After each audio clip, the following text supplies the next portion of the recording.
Hello everyone, welcome to the channel. On this channel we explore the real side of travel in Kenya and beyond.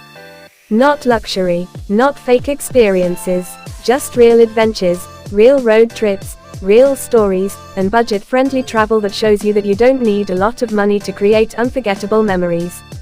Here, you'll join me as I travel across Kenya by bus, matatu, train, and sometimes completely unplanned adventures, discovering hidden destinations, beautiful landscapes, local food, travel costs, and experiences most people never show online.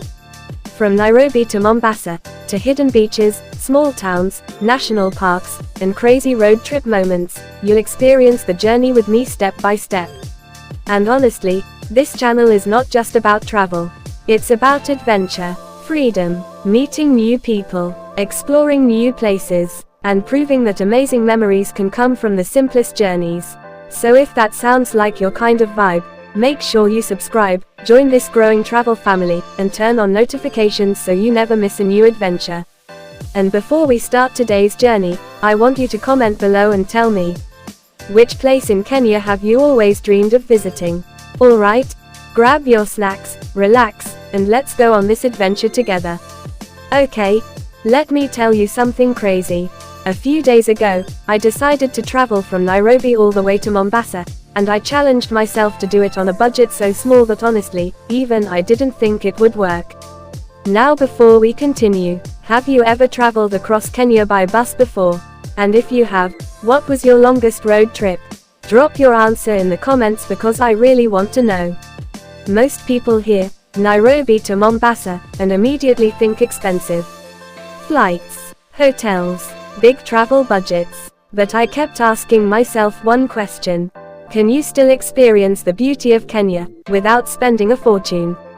So I decided to test it myself. And trust me, what happened during this trip felt less like normal travel, and more like one long movie scene. The journey started before sunrise. You know those freezing Nairobi mornings where your hands disappear inside your hoodie pockets? Yeah, that kind of cold. While most people were still sleeping comfortably in bed, I was already outside with a small backpack heading to the bus station.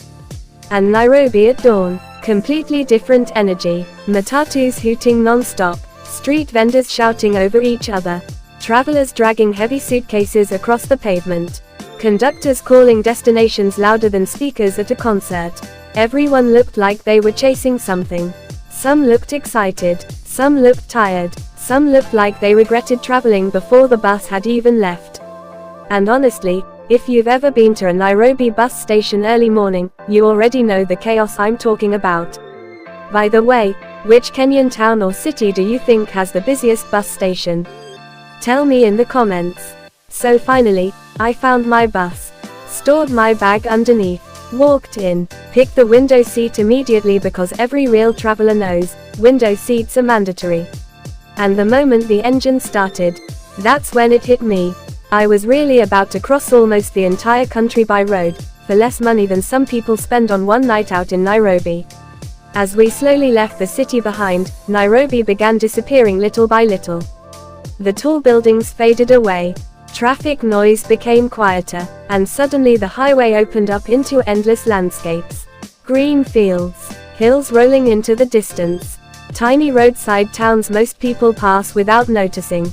And honestly, that's one thing travel teaches you.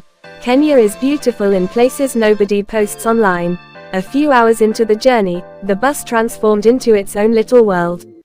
Soft music playing somewhere in the background. People sleeping in impossible positions.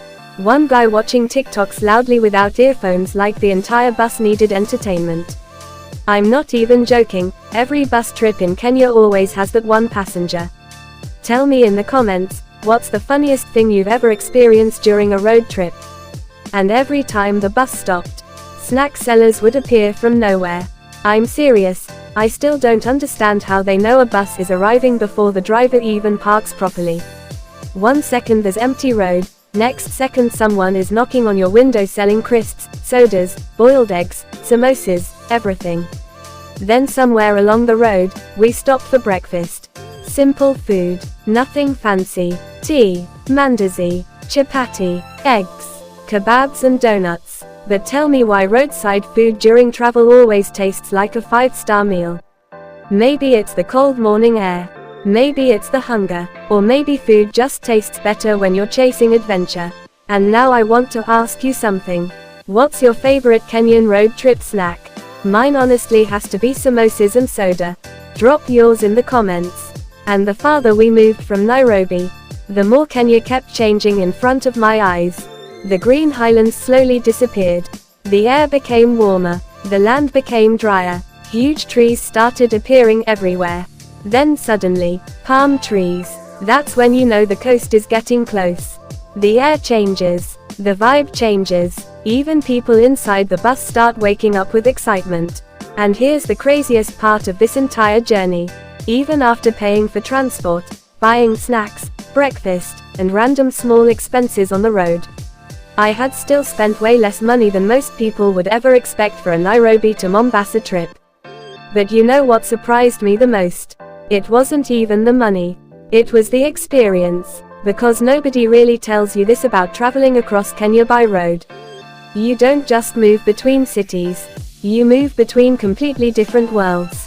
In one single day, you experience different climates, different cultures, different landscapes, different conversations. You watch the sunrise in Nairobi, and by evening you're breathing humid coastal air in Mombasa. It feels like time moves differently on the road. And somewhere during that journey, strangers become temporary friends. You overhear funny stories, random conversations, unexpected moments that make the trip unforgettable. Then finally, after hours and hours on the road, you see it, palm trees swaying slowly in the wind, the warm coastal air hitting your face. That unmistakable Mombasa feeling. And in that moment, I realized something important. Travel doesn't need luxury to become unforgettable. Sometimes the cheapest journeys create the best stories. And trust me, this trip, it gave me memories I'll probably talk about for years. And before you leave, I want you to tell me in the comments, which Kenyan destination should I travel to next on a budget adventure?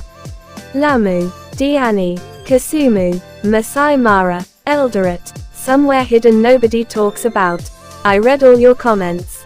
And if you enjoyed this story and want more real Kenyan travel adventures, budget trips, road journeys, and hidden destinations, make sure you subscribe to the channel and turn on notifications so you never miss the next adventure.